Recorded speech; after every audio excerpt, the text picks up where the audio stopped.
Salut à tous, c'est Nico, et aujourd'hui on va jeter un petit coup d'œil au Codex Chevalier Gris qui va être en précommande ce samedi. Je filme ça le jeudi, on n'a pas encore les coups en point de sortie, mais j'essaierai de vous les coller au montage par-dessus le détail de chacune des unités si on les a. Les points Codex évidemment sont disponibles, mais les points Codex sont toujours faux, à part en général pour les améliorations où c'est à peu près potable. Donc on va passer en revue tous les détachements, toutes les unités, et je vais vous donner mes impressions, en tout cas à chaud, sur cette armée, si je pense qu'ils ont fait un bon boulot, un mauvais boulot, et s'il y a du jeu, ou si c'est un peu limité. Alors, on commence par la règle d'armée. Elle est quasi identique à celle que vous aviez en index, c'est-à-dire que les Grey Knights vont toujours être une armée qui se téléporte à droite à gauche, ça ne change pas avec la sortie de ce codex. Donc, vous pouvez toujours choisir à la fin du tour jusqu'à 3 unités quand vous jouez à 2000 points, 2 unités à 1000, 4 unités à 3000, et ces unités, si elles ne sont pas en portée d'engagement,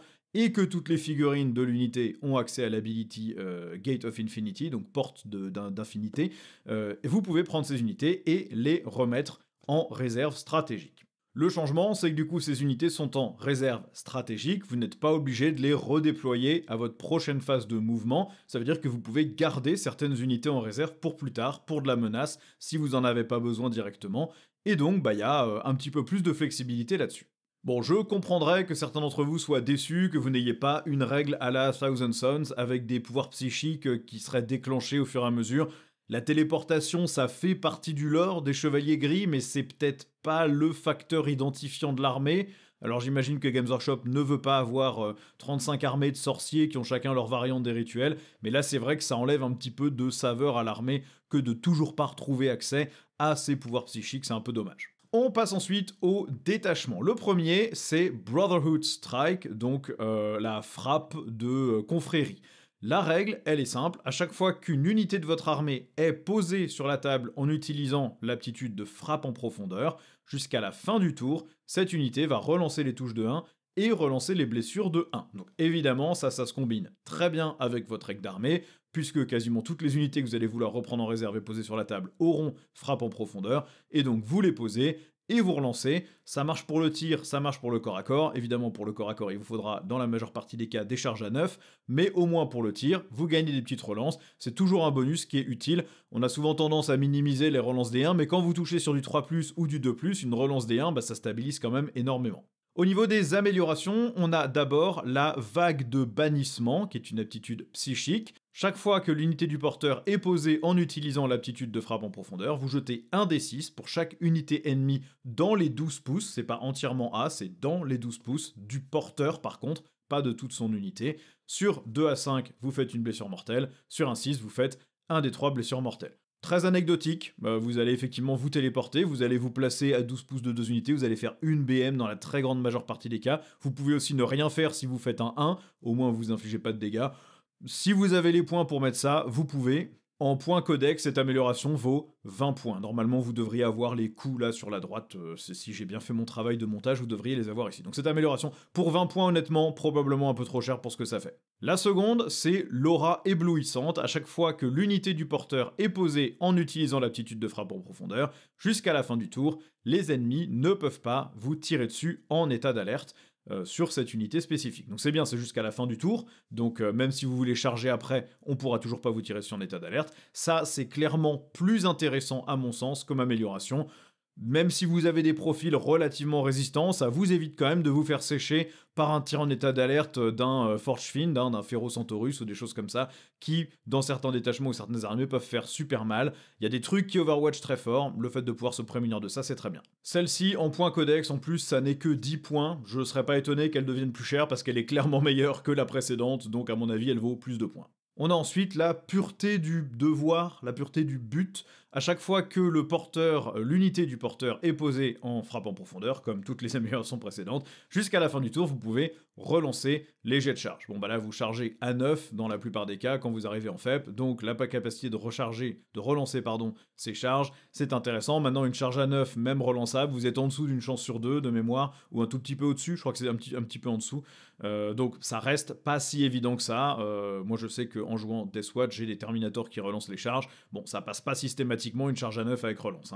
En points codex, celle-ci vaut 15 points, ce qui, je pense, ok, pourquoi pas. Sur certaines unités, ça peut être quand même assez violent, hein. Si vous avez des paladins qui se téléportent et qui relancent la charge, vous pouvez quand même commencer à taper, surtout qu'il y aura un perso avec, donc ça peut cogner un peu.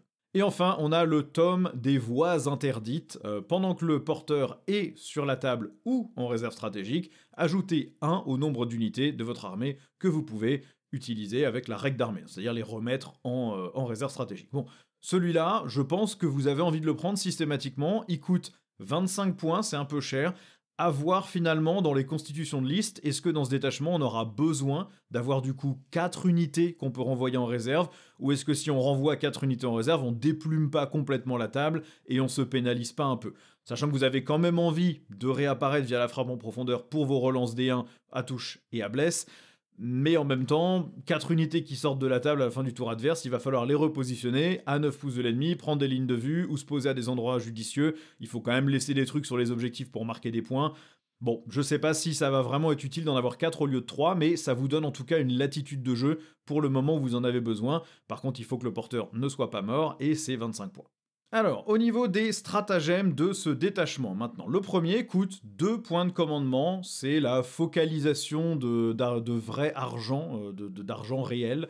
Ça se fait à la phase de combat, vous choisissez une unité infanterie seulement de votre armée qui n'a pas encore combattu, et toutes les armes psychiques de l'unité vont gagner la règle blessure dévastatrice. Sachant que toutes vos armes de force Némésis ont le mot-clé psychique, ça veut dire que la grande majorité de vos unités qui tapent au corps à corps gagnent blessure dévastatrice. C'est valable aussi pour des cuirassiers Némésis, pour des paladins. Donc ça, c'est un stratagème qui vaut bien ces 2 CP, parce que soudainement, sur chaque 6 pour blesser, vous balancez quand même de sacrées patates. Donc ça, excellent stratagème à avoir ici. Maintenant, à 2 CP, vous aurez la possibilité avec certains personnages de réduire un petit peu ce coût en points pour essayer de le faire un peu moins cher. On a ensuite pour 1 CP le devoir sans fin. Ça se fait à la phase de mouvement de votre adversaire, après qu'une unité ennemie ait fait un mouvement de retraite quand ils étaient au corps à corps avec une de vos unités. Vous pouvez choisir n'importe laquelle de vos unités qui n'était pas à portée d'engagement de l'adversaire, et si elle a frappe en profondeur, vous pouvez la mettre en réserve stratégique. Donc ça veut dire que l'adversaire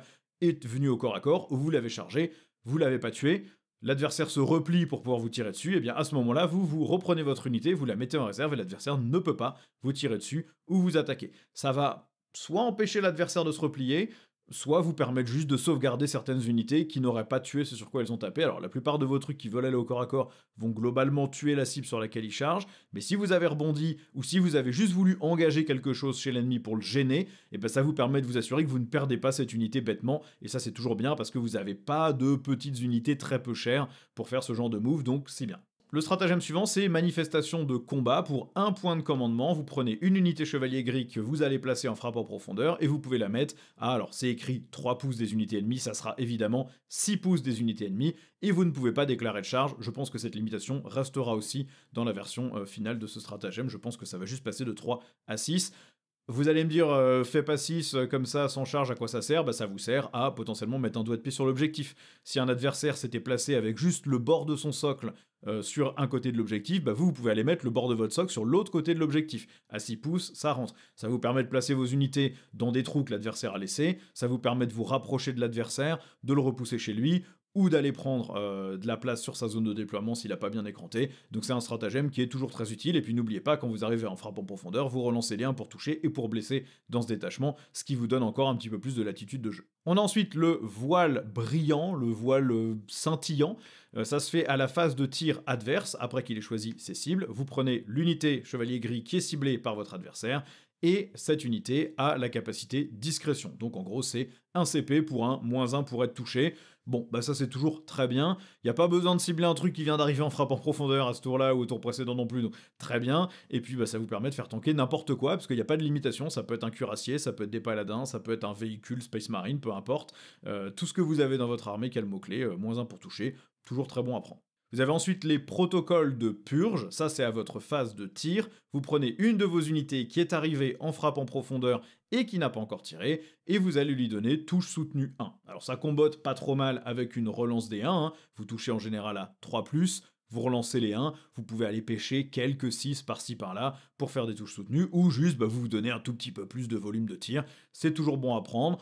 Et de toute façon, des unités qui arrivent en frappe en profondeur, vous allez en avoir à tous les tours avec ce détachement et avec cette armée, donc c'est pas un souci non plus. Et enfin, pour 2 points de commandement, vous avez la sortie précipitée. Là, vous ciblez une unité infanterie et psyker de votre armée, donc ça va être quasiment toutes vos infanteries, je crois qu'elles ont toutes le mot-clé psyker de toute façon. Si toutes les figurines de cette unité ont le mot-clé, enfin l'aptitude frappe en profondeur, à la fin du tour adverse, vous pouvez prendre cette unité et la remettre en réserve stratégique.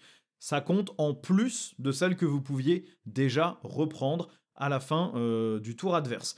Et ça vous permet aussi de prendre une unité qui était en portée d'engagement de l'adversaire, hein. Les petits commentaires que vous voyez là en bas, là, les Designer's Notes, précisent bien que vous pouvez le faire. Donc ça veut dire que si vous avez l'amélioration qui vous donne une unité à remettre en plus, vous en avez 4 par tour, et en plus, avec celui-là, vous pouvez aller en chercher une 5e qui serait même potentiellement au corps à corps. Ces 2 points de commandement, c'est cher, mais s'extraire d'un corps à corps à la fin du tour adverse, quand vous savez que vous allez encore vous refaire taper à votre tour, puisque l'adversaire vous aura chargé par exemple, à votre tour c'est vous qui allez prendre des patates en premier, faire sortir cette unité et la téléporter potentiellement à 6 pouces devant l'adversaire et lui avoiner la tronche avec la relance des 1 et potentiellement un touche soutenu ou un truc comme ça peut faire très mal et c'est un bon stratagème à avoir. Bon, au global, ça c'est votre détachement générique, hein, c'est votre truc de base, vous utilisez à fond votre règle d'armée, vous avez que des bonus qui combattent avec votre règle d'armée, vous avez un petit peu de résistance, pas mal de létalité quand même, blessure dévastatrice et touche soutenue sur 2 stratagèmes différents qui peuvent être combinés potentiellement, c'est plutôt bon à prendre. Vous avez des astuces de mouvement,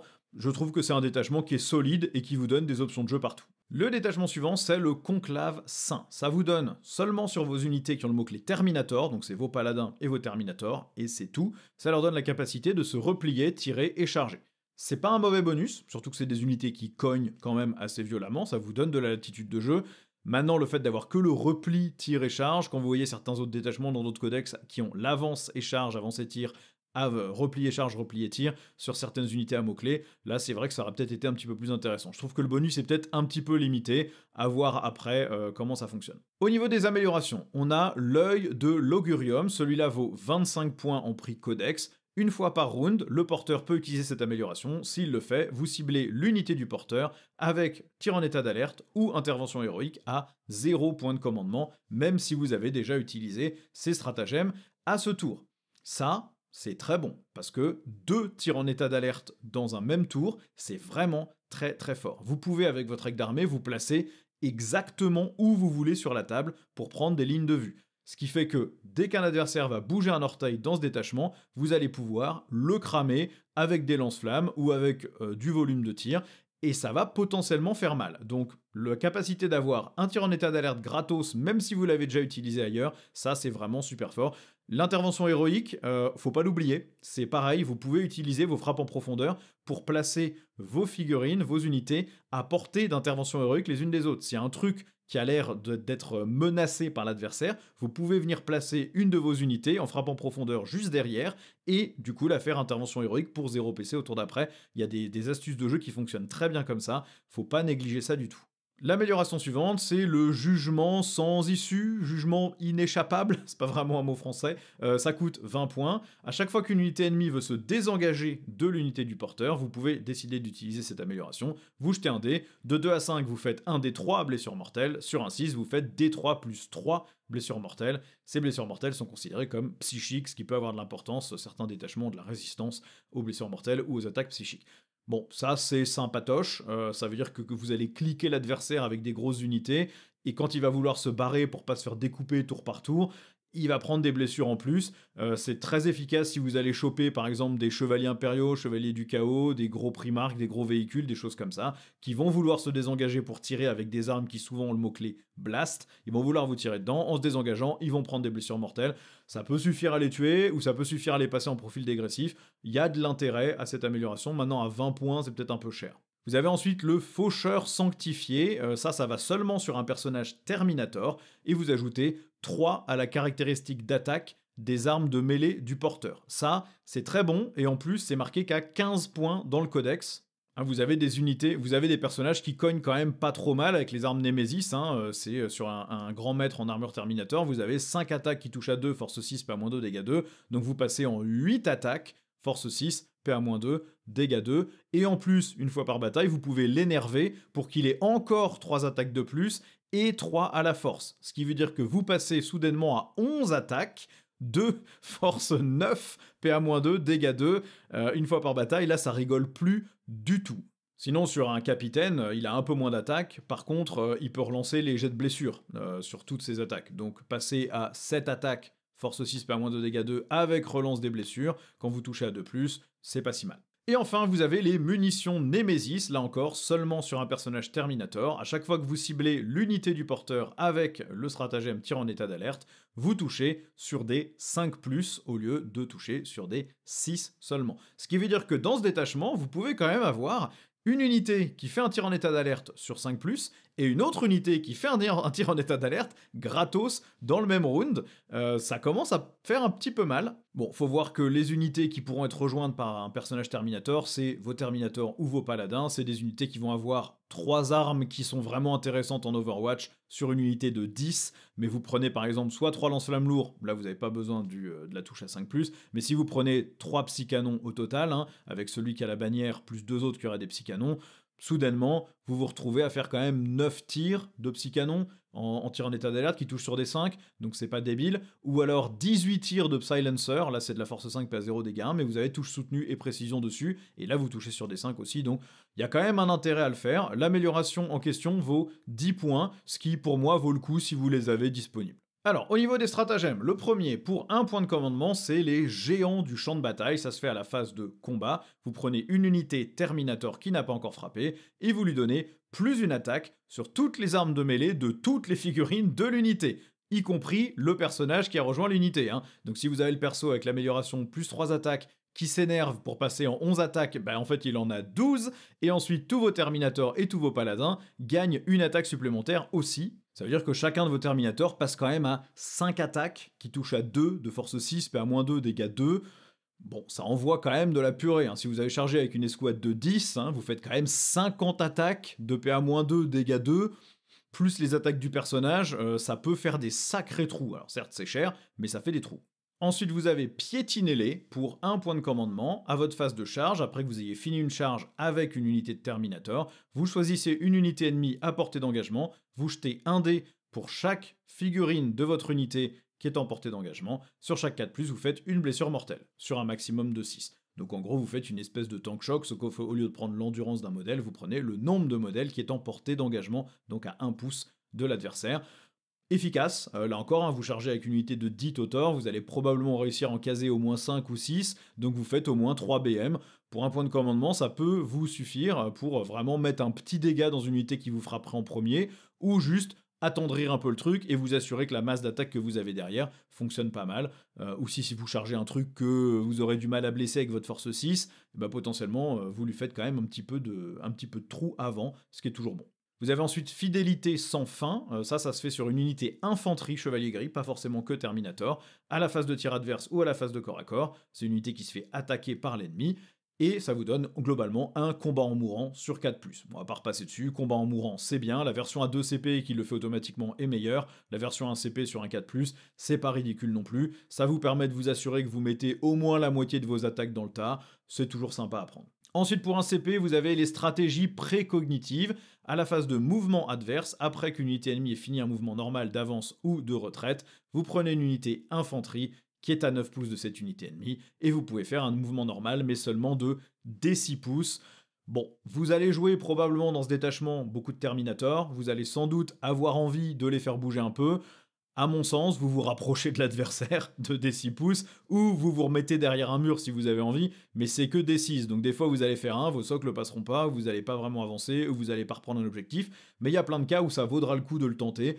Si vous faites en moyenne 3, ça vous donne quand même de la portée du mouvement, c'est toujours intéressant. On a ensuite purge à bout portant, ça c'est à votre phase de tir, vous prenez une unité infanterie qui n'a pas encore tiré. Jusqu'à la fin de la phase, les Stormbolters de votre unité ont le mot-clé pistolet et le mot-clé jumelé.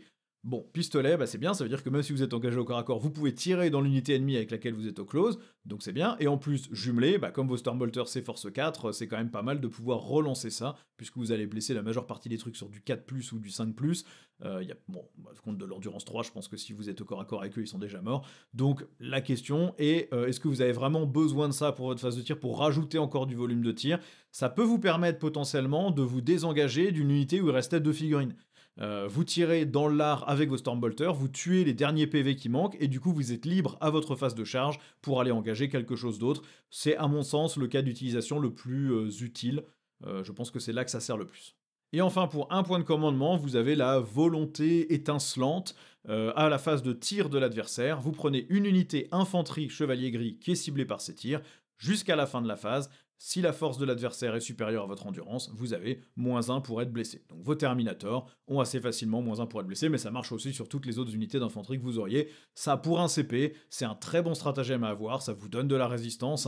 Si vous avez déjà joué un jour des custos, ou juste que vous jouez Grey Knights régulièrement, vous savez que des Terminators c'est costaud, mais c'est pas si costaud que ça en endu 5, et donc le fait d'avoir la capacité de faire rebondir certains tirs, c'est toujours bon à avoir. Bon, ce détachement-là, il a de bons outils en stratagème, il y a des améliorations rigolotes. Maintenant, la règle de détachement, le fallback tir-et-charge sur les Terminators, c'est bien, mais c'est à mon sens pas suffisant comme règle de détachement, parce que de toute façon, bah, vous allez quand même... Enfin, faut pas oublier que votre règle d'armée, c'est de la téléportation, donc vous allez reprendre des unités qui vont repartir. Le fait que vos Terminators soient engagés au corps à corps, vu la létalité que vous pouvez leur donner dans le détachement et la létalité qu'ils ont déjà de base, je sais pas s'il reste des trucs qui restent au corps à corps avec vous, à part si vous jouez dans des match-ups contre des grosses figurines comme des chevaliers. Donc je suis moins fan de celui-là, je suis sûr qu'on lui trouve une utilisation, je pense qu'il est pas pourri, mais bon, je préfère personnellement le premier qu'on a vu. Le détachement suivant, ce sont les bannisseurs, les banishers, on va dire les bannisseurs. La règle de détachement est assez simple. À chaque fois qu'une unité Grey Knights de votre armée est choisie pour combattre, donc au corps à corps, vous faites un test de commandement. Si vous réussissez ce test de commandement, alors vous pouvez choisir un bonus parmi les deux. Soit vos armes de mêlée qui ont le mot-clé psychique gagnent aussi touche soutenue 1, donc ça va être globalement quasiment toutes vos armes de mêlée, soit les armes de mêlée de l'unité gagnent touche fatale si elles avaient déjà le mot-clé psychique. Donc toutes vos armes de force Némésis sont toutes psychiques, donc quasiment toutes les unités qui sont là pour taper au corps à corps gagneront de toute façon touche soutenue ou touche fatale. Sur un test de commandement réussi, vous avez un commandement de 6 sur toutes vos fiches d'unité, donc ça se réussit. Maintenant, pourquoi faut-il un test de commandement pour avoir ce bonus quand toutes les autres armées qui ont accès à ce genre de détachement les ont gratos sur des unités similaires, ou si c'est sur des unités vraiment grosses, ils ont un risque de prendre des blessures mortelles, mais ils l'ont de toute façon dans tous les cas. Là, si vous ratez votre test, vous n'avez pas le bonus. Alors, c'est quand même dommage d'être soumis à une variance de... je crois que c'est... Vous allez à un commandement de 6, vous avez un truc comme 60%, 65% d'y arriver, c'est à peu près 2 tiers sur 2d6. Donc il y a quand même un tiers des unités sur lesquelles ça passera pas. Alors pourquoi il y a un test de commandement pour ça? J'aimerais bien savoir. Pour les améliorations, la première, c'est le sceau de la chasse. Le sceau, pas le sceau pour mettre de l'eau dedans, hein, le sceau, l'emblème. C'est à votre phase de tir. Chaque fois qu'une figurine de l'unité du porteur fait une attaque, vous relancez les touches de 1. Alors, ça combotte pas du tout avec, avec la règle de détachement, mais à la limite, une relance des 1 pour toucher. Bon, why not? Ça vaut quand même seulement 10 points. Si vous avez les points, vous le prenez dans le détachement. Le tome éphémère est le suivant, ça va sur un modèle infanterie seulement, donc vous pouvez pas mettre ça sur un cuirassier Némésis, un grand maître en cuirassier Némésis. Au début de votre phase de tir, si le porteur n'est pas à portée de corps à corps, n'est pas au corps à corps avec une unité ennemie, alors vous pouvez choisir d'utiliser cette amélioration. Si vous le faites, vous pouvez faire un mouvement normal de D6 pouces, mais par contre, vous ne pouvez pas charger. Donc c'est un bouge, tire, bouge, sauf que le bouge n'est que de D6 pouces. Ça marche quand même sur toute l'unité du porteur, donc c'est pas ridicule, ça vous permet de reprendre un peu de move. Par contre, le D6 pouces est un peu rude sur ce genre d'amélioration, surtout à 15 points. Ensuite, vous avez le 66e saut.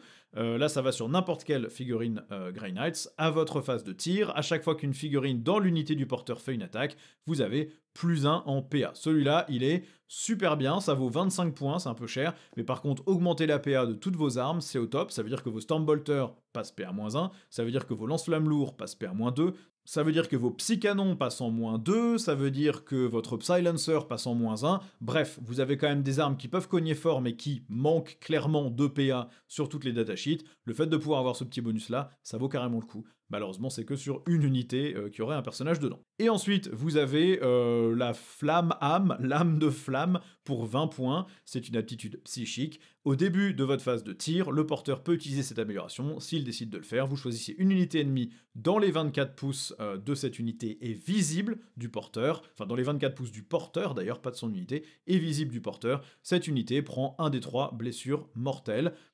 Bon, ça vous donne, pour 20 points, la capacité de faire un des 3 BM à chaque tour du jeu, enfin à chaque round du jeu, donc en moyenne, 10 blessures mortelles sur la partie si votre personnage survit jusqu'à la fin. C'est pas ridicule, c'est pas une mauvaise amélioration du tout, ça rajoute un peu de létalité supplémentaire, et vous pouvez faire un petit drive-by blessure mortelle, c'est-à-dire que vous bougez, vous tirez sur quelque chose, vous envoyez des mortels à côté, et vous chargez le truc sur lequel vous avez tiré, ou l'inverse. Ça vous permet juste de faire des petits dégâts par-ci par-là en passant, qui attendrissent vos cibles. Je trouve que celle-là est pas mal. Au niveau des stratagèmes, le premier c'est Hexwrought Reprisal, que je peux traduire comme un, je sais pas trop, un truc comme retour de flamme maléfique ou riposte sorceleuse, un truc dans le genre, bon, intraduisible. À la fin de n'importe quelle phase, vous prenez une unité Psyker de votre armée qui est sur le champ de bataille et qui a subi une ou plusieurs blessures mortelles à cette phase. Vous choisissez l'unité ennemie qui vous a infligé ces mortels, vous jetez un nombre de dés égal au nombre de blessures mortelles que vous avez subies, et sur chaque 2+, vous renvoyez une BM à l'adversaire pour un maximum de 6. Ces BM sont des attaques psychiques. Donc imaginez, vous avez une mutalite qui se met à côté de vous, qui vous fait des 3 blessures mortelles et vous en inflige 3, et bien vous allez jeter 3 dés, sur chaque 2+, vous lui en rebalancez une de blessures mortelles dans la tête. Si vous avez un Moloch qui arrive du sol et qui vous fait des blessures mortelles à 12 pouces, vous lui renvoyez ces BM. Ça c'est très fun, c'est très cool, et du coup l'adversaire va hésiter un petit peu, parce que bah, même si vous en infligez, ou même une grenade ou un tank choc, hein, même si vous en inflige plein, et bah si votre unité est pas morte, vous lui renvoyez globalement quasiment tout ce qu'il vous a mis dans la tête, parce que de plus, bon bah vous allez quand même en réussir un paquet. Ensuite, on a le stratagème de célérité pour un point de commandement. À votre phase de charge, vous prenez une unité infanterie Psyker. Jusqu'à la fin du tour, vous pouvez avancer et charger. Bon, ça, c'est top pour donner un peu de mobilité à vos paladins, à vos terminators, mais aussi à n'importe quelle unité en armure énergétique classique qui est là pour aller cogner. Avancer, charge, c'est toujours excellent pour un PC. Ça se déclare en phase de charge, donc vous n'avez pas besoin de le déclarer dès la phase de mouvement quand vous faites votre avance.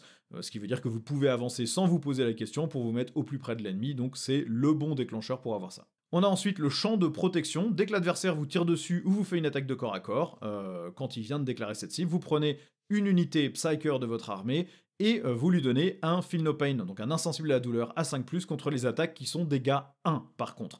Donc ça veut dire que tout ce qui vous tire dessus avec des attaques dégâts 2 ou 3, ça marche pas. Par contre, si on essaie de vous dégommer à la saturation, vous avez cet insensible. Donc toutes les espèces de Gatling, les canons qui vous font des blessures mortelles de 1 dégât, les choses comme ça, vous allez pouvoir vous en prémunir. Par contre, toutes les grosses unités du jeu qui sont actuellement les plus jouées, qui font du dégât 2, du dégât 3 et qui vous déglinguent vos unités, malheureusement, ce stratagème ne marche pas contre eux, et ça c'est vraiment rageant. Peut-être qu'il aurait bien été de mettre un petit astérisque avec un Feel No Pain à 6 contre les attaques dégâts 2 et 3. Il y avait peut-être un truc à faire là, je trouve que là c'est quand même un peu léger. On a ensuite les cercles du sanctuaire. Là ça se fait au début de la phase de mouvement de l'adversaire. Vous prenez une unité personnage de votre armée et jusqu'à la fin de la phase, l'ennemi ne peut pas placer ses unités à 12 pouces de votre figurine personnage, pas de son unité. Bon, ça c'est très utile, si vous avez laissé un trou dans votre dispositif à la fin du tour, vous avez perdu une unité sur un tir en état d'alerte que vous auriez pas dû perdre, ou un tir indirect, vous avez séché le dernier bonhomme qui est cranté quelque part, ou vous voulez juste éviter que votre adversaire vous fasse une frappe en profondeur à 6 pouces avec des terminators du linceul Deathguard, et ben vous lui dites non, pour un CP, c'est non, tu vas un peu plus loin là-bas et tu me chargeras pas, et c'est tant pis pour ta tronche. Ça c'est très bien à avoir, c'est même la meilleure manière de l'avoir, puisque vous pouvez le mettre sur n'importe quel personnage, au lieu de le mettre comme une amélioration sur un personnage. Là vous pouvez choisir de le placer où vous voulez, celui-là il est top. Vous avez ensuite le fléau du chaos pour un point de commandement. À votre phase de tir, vous prenez une unité Psyker qui n'a pas encore tiré et vous lui donnez le mot-clé anti-chaos 4+. Alors bon bah là évidemment ça n'est utile que si vous affrontez des démons, des chevaliers du chaos ou des Space Marines du Chaos, ou n'importe quelle autre Légion Renégade d'ailleurs, mais ça tombe bien parce qu'en ce moment, les codex qui sont pétés, c'est les Thousand Sons, la Death Guard et les Chevaliers du Chaos. Donc bah, si vous affrontez ça, vous blessez tout le temps ces trucs-là sur 4+, quand vous avez besoin de les blesser, ce qui tombe bien aussi parce que en Grey Knights, vous n'avez pas d'armes à force très très élevée, enfin vous en avez très peu, et donc bah, la capacité d'aller blesser tout ça sur 4+, pour un PC, c'est super. Évidemment, si vous affrontez des joueurs Imperium ou si vous affrontez des Xenos, ça ne vous sert strictement à rien. Mais dans la méta actuelle en tout cas, c'est franchement pas si mauvais que ça à voir, hein. Il y a vraiment des listes très très fortes en démon, en Nika, enfin en Chevalier du Chaos, pardon, en World Eaters il y en a, en Emperor Children il y en a, bref, tout ça, blessé sur 4+ auto, bah ça se prend. Et enfin, vous avez l'ombre d'Anarch. Ça se fait à la phase de mouvement adverse. Après que l'ennemi ait fini un mouvement normal d'avance ou de repli, vous prenez une unité Psyker de votre armée qui est à 9 pouces de cette unité ennemie, et vous pouvez faire un mouvement normal de 6 pouces cette fois-ci, pas de D6 pouces comme dans le détachement Terminator. Et en plus, si vous avez le mot-clé frappe en profondeur, vous pouvez renvoyer cette unité en réserve directement. Bah ça c'est pas mal du tout. Parce que si vous savez que l'adversaire veut vous charger, eh ben, le mouvement de 6 pouces pourrait ne pas suffire. Dans ce cas-là, vous repartez en réserve. Si par contre votre adversaire ne voulait pas vous charger, voulait juste vous tirer dessus, vous utilisez le mouvement de 6 pour vous cacher derrière un mur. Il pourrait peut-être vous charger, mais si son but c'est de vous tirer dessus, il vous voit pas. Ou alors vous allez le coller au plus près pour qu'il puisse pas voir d'autres trucs ou qu'il puisse pas avancer sur un objectif. Bon, il y a plein de cas d'usage. Celui-là, il est très bien. Alors celui-là, j'ai du mal à le saisir. Je le trouve pas mauvais, le fait d'avoir touche soutenue ou touche fatale au corps à corps sur toutes vos armes, bah, c'est juste la règle d'armée hein, des custodes, hein. Donc vous avez besoin d'un test de morale, certes, mais globalement c'est la même règle d'armée que les custodes. Alors vous tapez un petit peu moins fort, mais c'est pas très très loin non plus.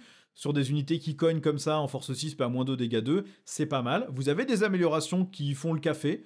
Le fait de pouvoir bouger après avoir tiré, c'est pas mal, même si c'est dommage que ça soit des 6 pouces. Le plus 1 PA sur toutes les attaques de tir d'une unité, c'est aussi très très bon. Les petites BM comme ça à 24 pouces, c'est très très bon. Et pour les stratagèmes, par contre, c'est marrant parce que vous êtes plutôt sur un truc de tricks, hein, un détachement un peu de mouvement, de réactivité pour se cacher, pour réagir. Vous n'êtes pas sur un détachement de maxi létalité. Le seul truc qui est vraiment très létal, c'est votre avancée charge et votre anti-KO 3+, qui va vraiment dépendre des match-ups. Je sais pas trop le placer. Moi, j'aime toujours beaucoup ces détachements de mouvement réactif, de positionnement, de je me barre quand tu t'approches, je repars dans les ombres, tu peux pas arriver à 12 pouces, tu me fais des BM, je te refais des BM. Tout ça, j'aime bien. Vous avez de la latitude de jeu.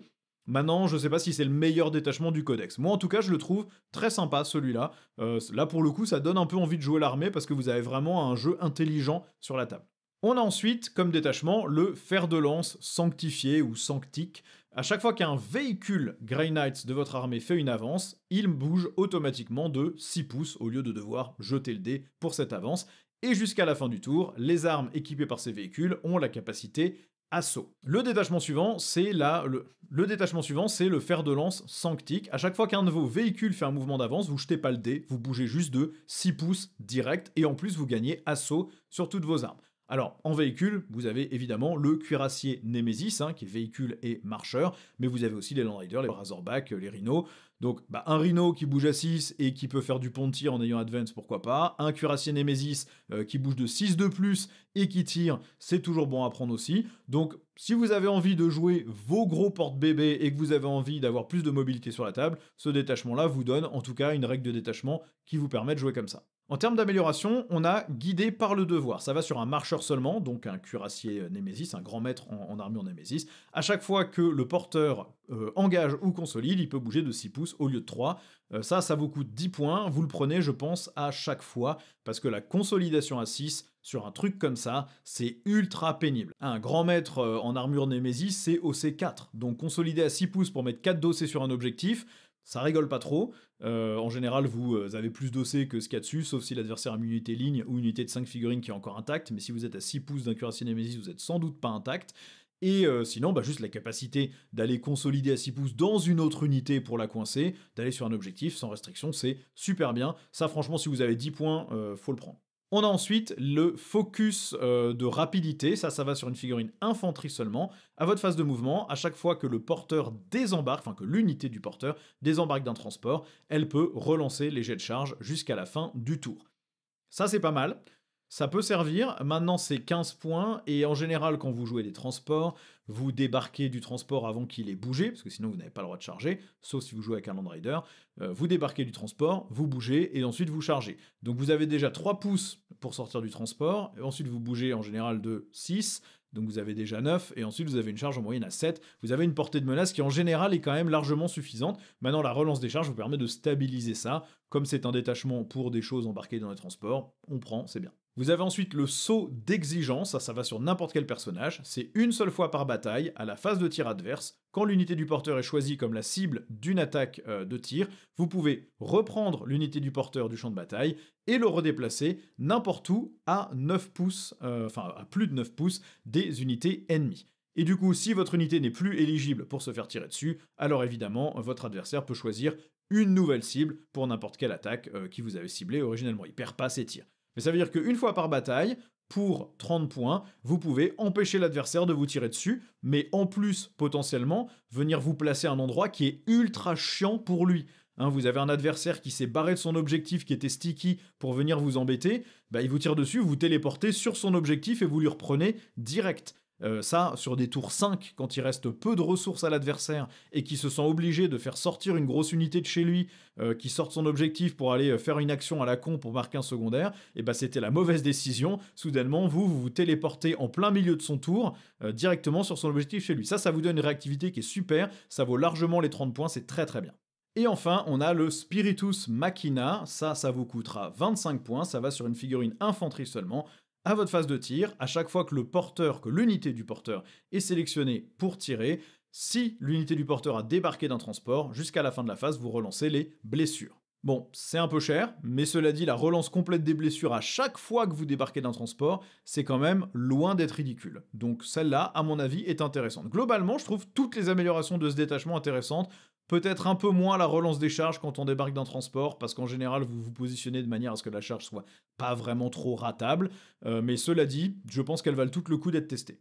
Niveau stratagème, vous avez la volonté d'argent véritable à n'importe quelle phase, juste après qu'un Psyker Grey Knight véhicule et subit une blessure mortelle.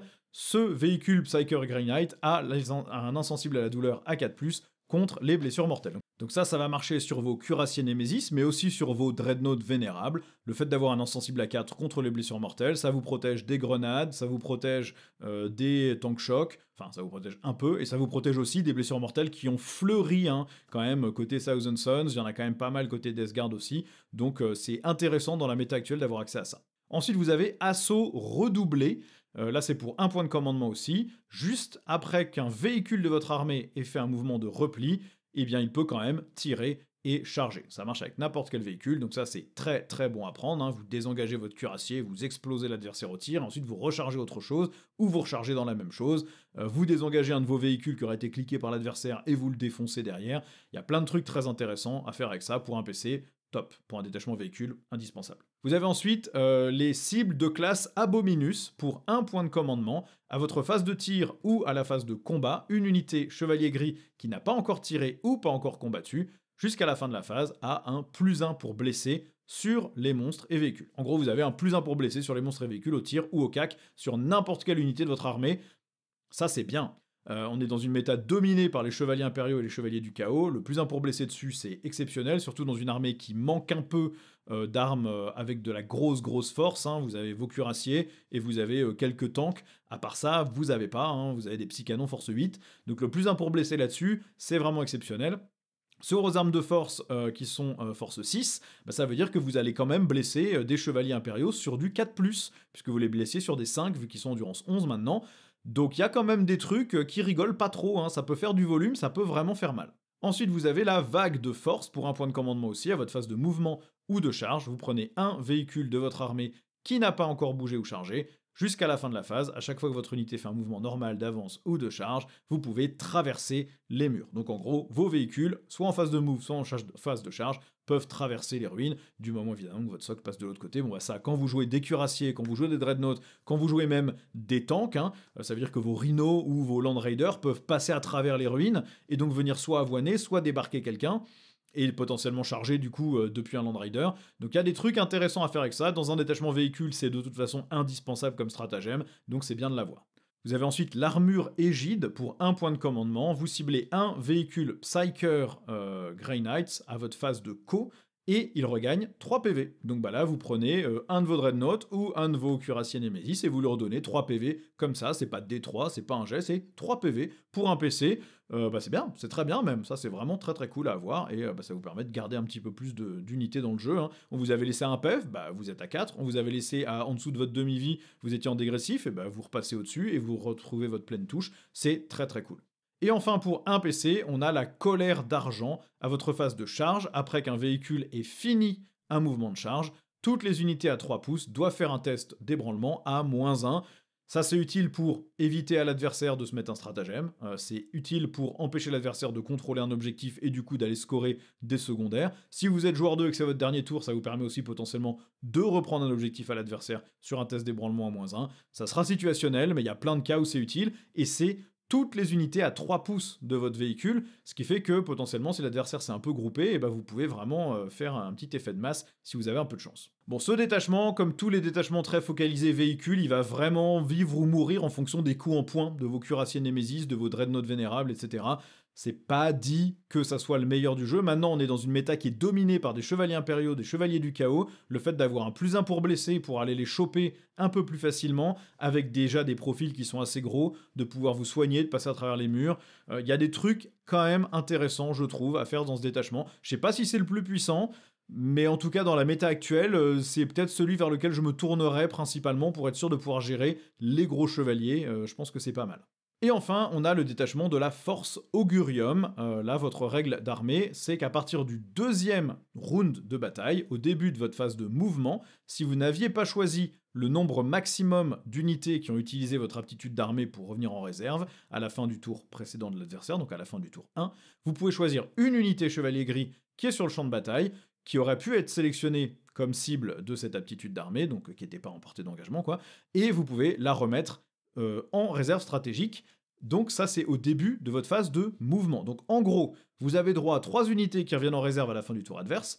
Vous en avez pris que 2, il vous en reste une. Celle-ci, vous pouvez l'enlever au début de votre phase de mouvement et du coup la repositionner durant cette phase de mouvement à nouveau.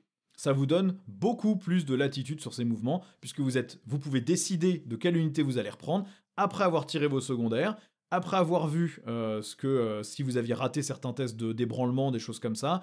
Ça vous donne de la latitude de jeu, très clairement.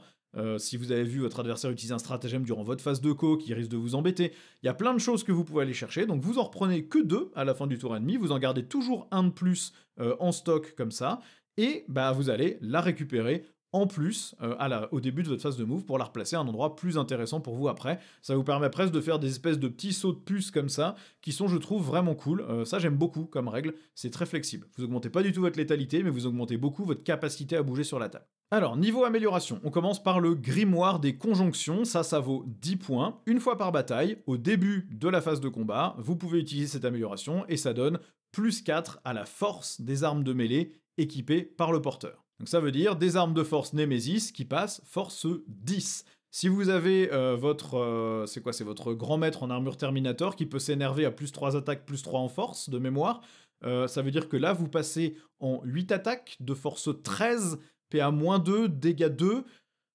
Bon bah là ça va dépecer à peu près n'importe quoi, hein. Vous blessez des chevaliers sur du 3+ au corps à corps, nativement comme ça, et dans les autres cas de figure, vous êtes quand même force 10, alors certes ça n'est que sur ce personnage-là, mais ça peut quand même faire vraiment très très mal. Bon alors malheureusement ça n'est qu'une seule fois par bataille, mais quand vous combinez ça avec l'énervement de votre gars, bah soudainement ça peut quand même faire des sacrés trous dans à peu près n'importe quoi que vous êtes en train de cogner.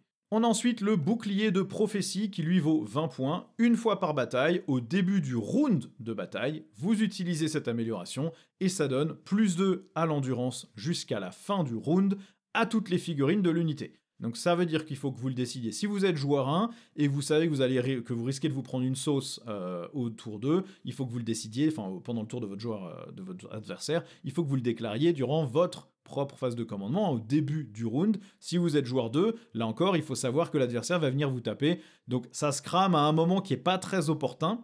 Par contre, ça dure pour tout le round, donc ça vous permet de résister à du tir en état d'alerte et ensuite à une contre-attaque adverse. Ça vous fait quand même des thermies endurance 7, donc qui approchent des thermies Death Guard, des Space Marines de base endurance 6, ou le personnage en cuirassier Nemesis qui passe lui-même en endurance 10 et du coup devient nettement plus compliqué à sortir pour un paquet de profils. Donc celle-là pas trop mal, mais une fois par bataille et le déclenchement est pas très simple, du coup je trouve un petit peu cher. On a ensuite un pied dans le futur, ça vaut 15 points, prix codex en tout cas, ça pourra changer évidemment avec la sortie du Militarum Field Manual. À chaque fois que l'unité du porteur, pardon, est placée à votre étape de renfort, le porteur peut utiliser cette amélioration, donc là on n'est plus sur un truc une fois par bataille. S'il choisit de le faire, l'unité du porteur peut faire un mouvement normal de D6 pouces, mais par contre ne peut pas charger. Donc ça veut dire que vous pouvez vous placer à 9 pouces de l'ennemi, ça ne suffit pas pour aller sur un objet, mais ensuite peut-être qu'avec des 6 pouces, vous avez besoin que d'un 1 ou d'un 2 pour aller mettre un doigt de pied sur l'objectif et le reprendre à votre adversaire. Ou alors ça vous permet de vous placer dans le bon quart de table pour aller scorer un secondaire, ou ça vous permet de vous rapprocher pour une portée de tir qui vous arrange plus. Il y a plein de choses que vous pouvez aller faire comme ça, ou ça vous permet de vous positionner à un endroit où vous n'êtes pas très visible pour éviter de vous faire tirer dessus en état d'alerte, et ensuite vous vous déplacez derrière avec ce mouvement normal. Il y a plein de choses que vous pouvez aller chercher comme ça qui peuvent être intéressantes, donc celle-là je la trouve pas trop mal, à 15 points c'est intéressant. Et enfin, vous avez l'amulette du prophète de la fatalité, un truc comme ça coûte 25 points, ça va sur n'importe quelle figurine chevalier gris. À chaque fois que l'unité du porteur est placée à votre étape de renfort, vous pouvez utiliser cette amélioration. Là encore, c'est pas une fois par round de bataille, c'est dès que vous repartez, que vous revenez, vous pouvez l'utiliser. Dans ce cas-là, vous choisissez une unité ennemie à 12 pouces et visible du porteur, pas de son unité, du porteur. Cette unité ennemie doit faire un test d'ébranlement à -1. Bon, là, c'est vachement plus anecdotique, faut être honnête, c'est vachement moins intéressant. Les tests d'ébranlement, ça peut changer la partie, hein. Vous pouvez forcer l'adversaire à faire ce genre de truc. Maintenant, c'est dans votre étape de renfort, donc vous pouvez pas le faire avec une arrivée précipitée pour empêcher l'adversaire de contrôler quelque chose à la fin de son tour et de louper un secondaire. Vous pouvez juste le faire, vous, pour éviter que l'adversaire se prémunisse d'un stratagème. Bon, c'est un peu aléatoire. Au niveau des stratagèmes, pour un point de commandement, vous avez l'anticipation agressive. Votre phase de tir ou la phase de combat, vous choisissez une unité Psyker de votre armée qui n'a pas encore tiré ou combattu, et jusqu'à la fin de la phase, à chaque fois qu'une figurine de votre unité fait une attaque, vous pouvez ignorer tous les modificateurs à la CT ou à la CC et au jet de touche. Donc ça peut être intéressant pour éviter toutes les discrétions, les fumées, tous les -1 pour être touché au corps à corps, ce genre de truc, c'est pas mal. Bon, ou éventuellement des malus, je crois que la Death Guard peut mettre des malus à la CC et à la CT aussi de mémoire dans ses contagions, donc ça vous permet de résister à ça pour un point de commandement. Ça peut être utile pour vraiment vous assurer le maximum de létalité, pas passer en touche à 4 par exemple, il y a des trucs qui peuvent être pas mal. Vous avez ensuite une fin nécessaire, ça se fait en phase de combat, quand une unité infanterie à vous se fait taper par l'adversaire, vous allez avoir un combat en mourant, mais alors il n'est pas sur 4+, il est sur nombre du round plus. C'est-à-dire que si vous êtes tour 3, c'est un 3+, si vous êtes tour 4, c'est 4+, tour 5, c'est 5+. Donc c'est un truc qui est plus efficace en début de partie, quand vous vous faites choper tour 2, et du coup vous permet de combattre en mourant sur du 2+. Par contre, si vous faites choper tour 5, c'est du 5+, et ça marche beaucoup moins bien. Ça veut dire que c'est un stratagème qui vous permet quand même de jouer de manière très agressive contre des armées de corps à corps, en prenant vraiment la table dès le début, en vous téléportant comme un gros kéké en plein milieu de la table, en laissant l'adversaire vous charger. Si on est tour 2, bah ok, tu peux me tuer, mais par contre, je riposte sur 2+, et je te lave ton unité derrière, et finalement, tu m'as rien pris en termes de ressources. Ça peut être intéressant, je trouve que le concept est rigolo. Ça vous incite à être plus agressif et à être moins défensif peut-être, ce que je trouve pas mal. Vous avez ensuite l'heure choisie pour un point de commandement à votre phase de tir ou phase de combat. Vous choisissez une unité Psyker Chevalier Gris qui n'a pas encore tiré ou combattu et elle fait des critiques sur 5+. Du coup, si vous avez mis un capitaine de confrérie qui donne touche fatale, bon bah c'est touche fatale sur 5+. Si vous aimez les Psylancers, vous avez touche soutenue sur 5+. De ce que j'ai vu des datasheets, il n'y a pas un nombre d'occurrences absolument hallucinant de touche fatale ou touche soutenue, donc à mon avis, la meilleure utilisation, c'est voilà, le capitaine de confrérie avec touche fatale, qui va ensuite vous permettre de faire des fatales sur des 5, pourquoi pas. Pour un PC, vous avez frappe redirigée. À la fin de votre phase de commandement, vous ciblez une unité Psyker qui n'est pas en portée d'engagement avec l'ennemi, et si vous avez l'aptitude frappe en profondeur, vous repartez en réserve stratégique. Ça veut dire que vous pouvez quand même contrôler votre objectif, puisque vous contrôlez pendant votre phase de commandement, et donc à la fin de votre phase de commandement, vous séquencez ça après coup. C'est bien précisé dans la note de designer, vous pouvez du coup garder le contrôle des objectifs et repartir derrière. Donc ça veut dire que vous pouvez marquer, scorer votre mission primaire, et ensuite vous barrer à la fin de votre phase de co, et vous retéléporter ailleurs si vous en avez besoin. C'est intéressant, c'est forcément à votre phase de co, pas à celle de l'adversaire, mais je trouve que c'est pas mal quand même. Vous avez déjà cette téléportation à la phase de move, et là vous avez aussi une téléportation en phase de commandement, en plus de ce que vous avez repris à la fin du tour adverse, donc vous avez vraiment beaucoup plus de latitude pour vous positionner. On a ensuite évasion prédite, à la phase de tir ou combat ennemi, vous ciblez un marcheur de votre armée, et il y a -1 pour le toucher. Donc ça va être vos cuirassiers ou vos dreadnoughts vénérables. -1 pour être touché, au CAC c'est bien, hein, le cuirassier c'est quand même que endurance 8, c'est comme un dreadnought normal, donc c'est pas super solide, c'est bien d'avoir ce petit boost de durabilité disponible pour ce genre d'unité, que ça soit sur le tir ou sur le corps à corps. Et enfin pour un CP, vous avez le mirage d'écho, ça se fait à la phase de renfort de l'adversaire, juste après que l'adversaire ait posé une unité sur la table. Vous prenez une unité Psyker qui était à 12 pouces de cette unité ennemie et qui n'est pas au corps à corps, et vous pouvez retourner en réserve. Donc là encore, quelqu'un qui vous fait une arrivée des réserves pour vous tirer dessus ou pour tenter de vous charger à 6 par exemple avec des Terminators du linceul Deathguard, et bah vous cassez, c'est pas très compliqué, vous cassez le plan de jeu adverse, donc après l'adversaire sait que vous avez ce stratagème, donc il se mettra pas à portée de vous, mais vous n'avez pas besoin de voir l'unité ennemie, donc vous pouvez quand même être très réactif. Donc ça peut avoir un intérêt pour casser un peu le plan de jeu adverse et éviter de vous faire piéger par des arrivées de renforts qui vous avoineraient au tir ou qui pourraient relancer des charges ou des choses comme ça. Bon, celui-là, il est très bien pour les tricks de jeu, par contre niveau létalité, on n'y est pas du tout, du tout. On a le critique sur les 5, on a l'ignore modificateur, et voilà, et c'est tout. Et après, dans les améliorations, on a droit au +4 en force, mais c'est une fois par bataille. Donc une fois par bataille, vous allez cogner vraiment très fort, potentiellement sur un grand maître ou même sur un grand maître cuirassier de Némésis avec une bonne grosse arme de corps à corps. Mais c'est que une fois par bataille, et après c'est cramé. Donc ce détachement-là, je pense, pêche un peu en termes de capacité à faire des dégâts, et au final, vous avez beau pouvoir vous barrer dans tous les sens et scorer, si vous marquez que des secondaires mais que vous tuez pas l'adversaire, vous allez quand même finir par perdre toutes vos unités. Celui-là, j'ai un peu de doute sur sa capacité à rester dans le jeu sur le long terme, surtout quand on voit les profils de dégâts des chevaliers gris qui peuvent être impressionnants, mais qui manquent un peu de répondants face à des grosses endurances. Je suis pas sûr que celui-là soit le plus intéressant. Maintenant, si vous êtes joueur expérimenté Grey Knights, peut-être que vous me direz qu'au contraire c'est le meilleur. Et c'est vrai que le fait de pouvoir se téléporter au début de la phase de move pour la fin de votre phase de move, ou à la fin de votre phase de commandement après avoir scoré, c'est aussi très intéressant pour vraiment jouer la mission, jouer les secondaires. Donc à voir, celui-là a peut-être quand même un rôle dans la méta.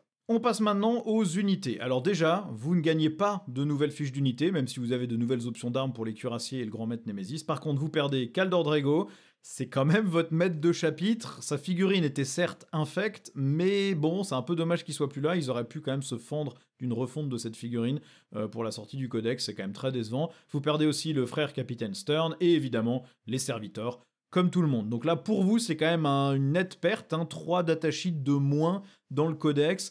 Bon, un peu dommage, ça aurait quand même été intéressant de juste laisser des règles pour au moins Stern et Drago, pour ceux qui avaient déjà les figues. C'est quand même dommage de les basculer en légende, pour très probablement au moins remettre Drago à l'édition prochaine, parce qu'il n'y a aucune raison de ne pas avoir ce personnage dans ce codex. Bref, vous avez perdu 3 datasheets. Alors, on va voir le grand maître Voldus. C'est un profil en armure Terminator classique, il a d'ailleurs le mot-clé Terminator, donc en du 5, il a 7 PV par contre.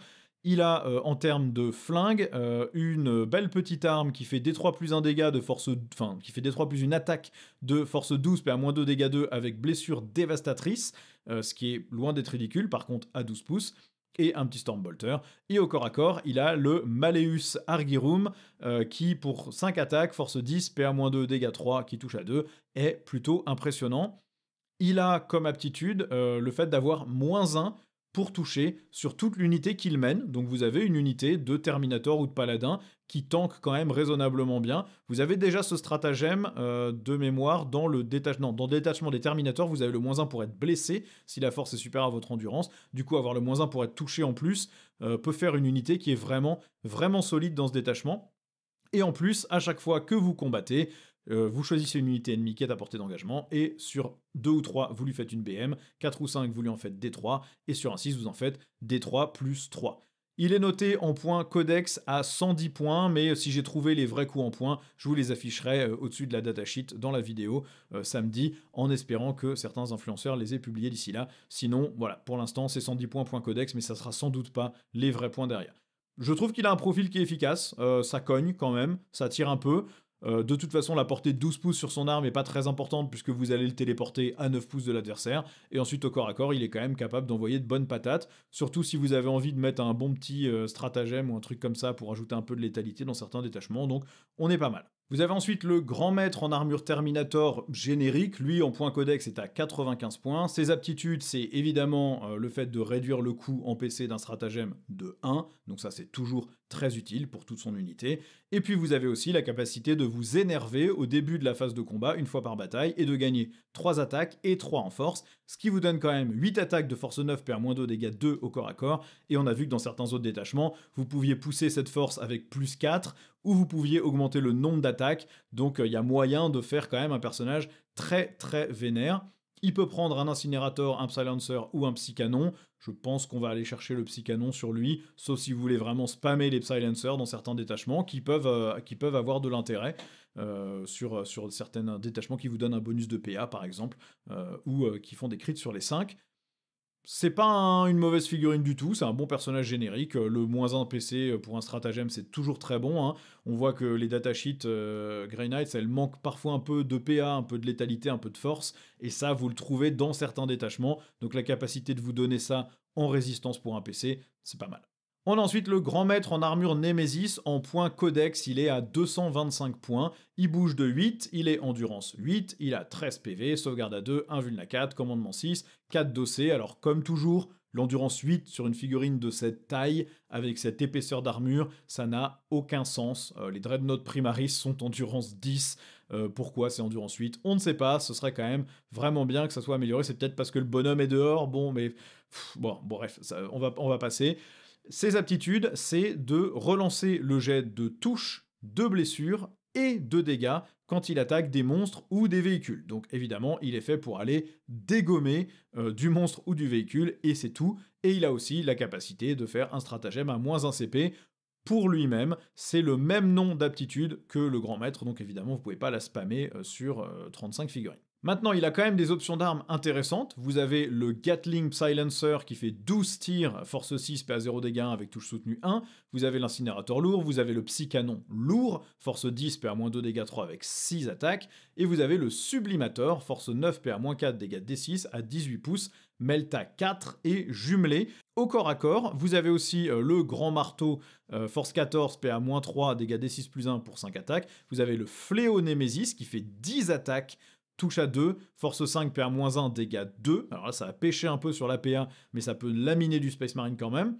Et vous avez la masse Nemesis maintenant, qui est extrêmement décevante. C'est 5 attaques, force 6, PA-3, dégâts 3. Alors le dégât flat 3 est intéressant pour aller buter du Terminator, mais la PA-3 de toute façon les laisse sur leur invuln à 4. Par contre, il a anti-personnage de plus. Ce qui fait que ça peut quand même être intéressant. Alors moi je m'attendais à un truc qui cognait beaucoup plus fort que ça, hein. Un truc genre force 8, force 9, quand on voit la gueule de la masse. Maintenant, vous avez quand même pas mal de packs d'élite menés par des personnages, et donc ça veut dire que l'unité, elle a le mot-clé personnage, et que donc vous allez les blesser cash sur 2+. Donc la force 6 ne pêche pas trop, et la PA-3 dégâts flat 3 vous permet quand même de laver un peu l'adversaire. Donc il y a des trucs intéressants à faire, sachant que, attention, là encore, si vous êtes dans le bon détachement, vous pouvez passer cette arme en force 10, du coup avec le plus 4 en force une fois par bataille. Donc force 10, PA-3, dégâts 3 sur 5 attaques avec précision et anti-personnage. Bon, il peut y avoir un truc intéressant. Sachant que vous pouvez l'équiper avec une arme de tir et avec 2 armes de tir et une arme de corps à corps seulement, et il a en plus son petit Fragstorm lance-grenade qui sert jamais forcément trop à grand chose, mais qui fait des petits PV par-ci par-là. Bon, lui je l'aime bien, je trouve toujours que le profil est pas cohérent par rapport à la tronche de la figurine, ça devrait être plus endurant que ça, et pourquoi ça touche à 3 alors que c'est un grand maître sur les armes de tir, c'est un petit peu décevant, mais bon. Je pense qu'il peut faire le taf, les options d'armes supplémentaires lui donnent d'autres rôles potentiels qui peuvent être intéressants. Maintenant, à voir dans quel détachement est-ce qu'il brille le plus, pas sûr. On a ensuite le Castellancro, qui lui, point codex, est à 90 points. C'est un profil de Marines Grey Knight normal, mais avec 5 PV. Il a toujours son petit lance-flamme anti-infanterie 2+, PA-2, dégâts 1.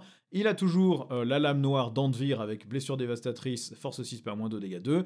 Ses capacités, c'est de donner plus une attaque aux armes de flamme purificatrice des purificateurs, du coup. Donc ça commence à faire du gros volume d'attaque sur cette unité-là. Et à chaque fois qu'il cible une unité personnage, lui-même relance la touche, mais pas son unité entière. Ce qui fait que, bon, il a un intérêt spécifiquement pour mener des purificateurs. Mais effectivement, quand on regarde la fiche d'unité des purificateurs en question, certes, ils ont tous la flamme purificatrice, mais c'est qu'une attaque, donc il se passe à 2 attaques de force 4, PA-2, dégâts 1, ignore couvert, qui touche à 3. Donc le bonus est loin d'être merveilleux hein, sur ce type d'arme. Alors certes, anti-infanterie de plus, sur une unité de 10, vous passez de 10 à 20 tirs, c'est pas ridicule pour 90 points, mais bon, est-ce qu'on a envie de surinvestir 90 points en plus sur une unité qui vaut déjà 250 points les 10 ? Est-ce qu'on a envie de passer à 300, enfin en tout cas prix codex, est-ce qu'on a envie de passer à 340 points pour 10 figurines pour faire 20 tirs en anti-infanterie de plus de PA-2, dégâts 1 à 18 pouces, en plus évidemment des Stormbolters et des armes de force, mais bon, je sais pas, le combo me paraît pas forcément hallucinant. On a ensuite le capitaine de confrérie, prix codex 90 points, donc le même prix que le Castellancro, ou 5 points de moins que le grand maître en armure Terminator. Il a un profil de Terminator. Ses capacités, c'est de donner touche fatale à toutes les armes de mêlée des unités qu'il mène, ce qui du coup peut être intéressant. On a vu qu'il y avait certains détachements qui déclenchaient des critiques sur 5+, et on a des détachements où vous pouvez choisir en plus touche soutenue sur un test de commandement réussi, donc vous pouvez avoir touche soutenue et touche fatale sur la même unité, ce qui n'est pas ridicule non plus. Et il peut aussi relancer le jet de blessure, mais seulement sur ses attaques à lui, pas pour toute son unité. Et après, en arme de tir, il a les trucs classiques potentiels d'un paladin, donc soit un incinérateur, un psylancer ou un psycanon. Il peut mener Terminator et paladin puisqu'il est en armure Terminator. Bon, Lethal Hit, c'est probablement une des meilleures règles que vous pouvez aller chercher en ajoutant un personnage à une unité.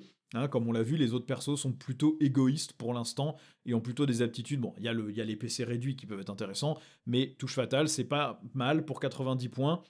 Dans certains détachements, vous préférerez probablement le grand maître en armure Terminator qui réduit le coût en PC de 1 pour aller chercher d'autres bonus. Mais dans des détachements où vous manquez de létalité, rajouter un petit Lethal Hits dans un pack de paladin, ça peut pas faire de mal. On a ensuite le champion de confrérie, prix codex, il coûte 70 points, il vous donne la capacité d'avancer et charger à son unité, il peut mener des escouades de purgation ou des escouades de strike. On aurait tendance à vouloir les mettre avec les strikes parce qu'ils ont scout 6, donc on se dit qu'on pourrait faire scout 6 plus move de 6 plus avance plus charge, ça fait 12, 18, 12, 15 pardon, plus 7, on peut faire des portées de menace à 22. Le problème c'est qu'il n'a pas le mot-clé scout et qu'il n'y a aucun moyen de le lui donner actuellement, donc à moins que ça soit faqué et que quand il rejoigne une squad de strike, il gagne aussi le mot-clé scout, et ben ça veut dire que vous perdez scout si vous le mettez, donc du coup l'intérêt est quand même mitigé. Donc vous le mettrez peut-être plutôt dans des escouades de purgation, qui eux, de mémoire, c'est quand ils tirent sur une unité, ils lui font -2 au mouvement, -2 à la charge, mais du coup l'avancée charge dessus, bon. Il a aussi la capacité de gagner un point de commandement quand lui-même détruit une figurine personnage, et ça lui donnera aussi plus une attaque sur son arme Némésis, qui passera donc à 6 attaques. Bon, c'est pas un mauvais personnage pour 70 points, hein. L'avancée charge à 70 points, c'est toujours bon, hein. Toutes vos escouades, que ce soit les purgations ou les strikes, ont des armes de force Némésis qui cognent quand même pas trop mal sur pas mal de choses, hein. Force 6, PA-2, dégâts 2, c'est loin d'être naze.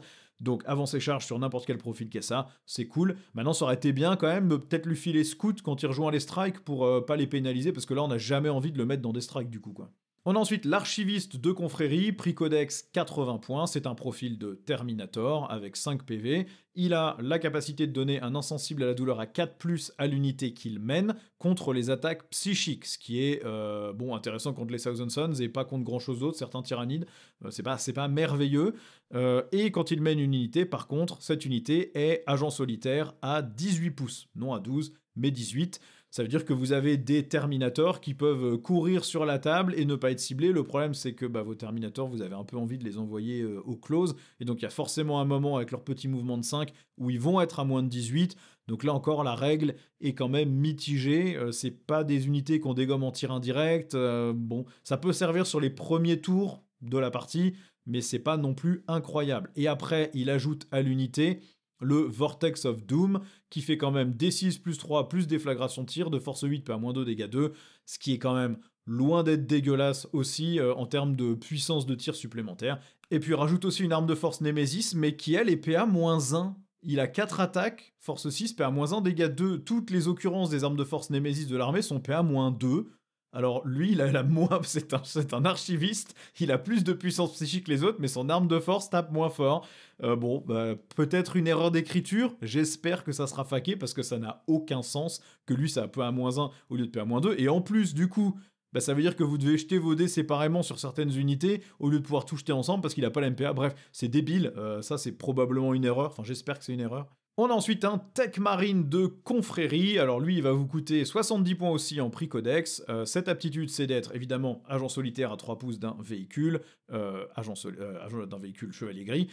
Et à sa phase de commandement, il peut aussi choisir un véhicule à 3 pouces de lui faire gagner un des 3 PV et lui donner plus 1 pour toucher. Évidemment, vous pouvez le faire qu'une fois par tour, même si vous avez plusieurs Tech Marines. Ça, c'est au top. Vous pouvez donner plus 1 pour toucher sur les armes de tir de vos cuirassiers Némésis ou de votre grand maître Némésis, et de le soigner un petit peu. Dans le détachement véhicule, vous avez un stratagème pour redonner 3 PV. Donc potentiellement, vous regagnez entre 4 et 6 PV sur un véhicule, si vous avez le petit Tech Marine derrière, qu'on peut pas cibler trop facilement, et qui donne en plus 1 pour toucher. Donc le combo est pas ridicule, ça vaut le coup. Maintenant, lui-même, il a aussi la capacité de se cibler avec intervention héroïque pour 0 point de commandement, si jamais c'est sur une unité qui a chargé un de vos véhicules. Donc ça vous permet toujours de le rapprocher au CAC pour avoir quelques attaques d'armes énergétiques. Ça touche à 3, force 6, PA-2, dégâts 2, c'est 4 attaques. Et il a son petit cerveau-bras, une attaque, force 8, PA-2, dégâts 3. Donc il peut quand même envoyer quelques petits dégâts. Sinon, il peut mener des strikes, des purgations et des purificateurs. Est-ce que c'est super intéressant? Ça peut l'être, si jamais vous voulez l'inclure dans une unité qui sert à garder vos véhicules. Vous avez un cuirassier Némésis, vous avez une équipe de purificateurs, strike ou quoi que ce soit à côté avec le Tech Marine dedans. Le Tech Marine peut toujours soigner le véhicule, et en plus, si jamais quelqu'un charge votre véhicule, vous avez une intervention héroïque avec une unité qui découpe quand même pas mal. Donc l'adversaire va devoir choisir sur quoi il va taper. Pourquoi pas? Il n'est pas nul du tout. Vraiment pas nul. Je pense qu'il a un rôle à jouer dans le détachement véhicule, mais potentiellement dans d'autres détachements aussi, puisque les cuirassiers, ils marchent quand même bien dans tous les détachements. On a ensuite le chapelain de confrérie à 75 points. C'est un profil Terminator, il ne peut donc que joindre les paladins et les Terminators.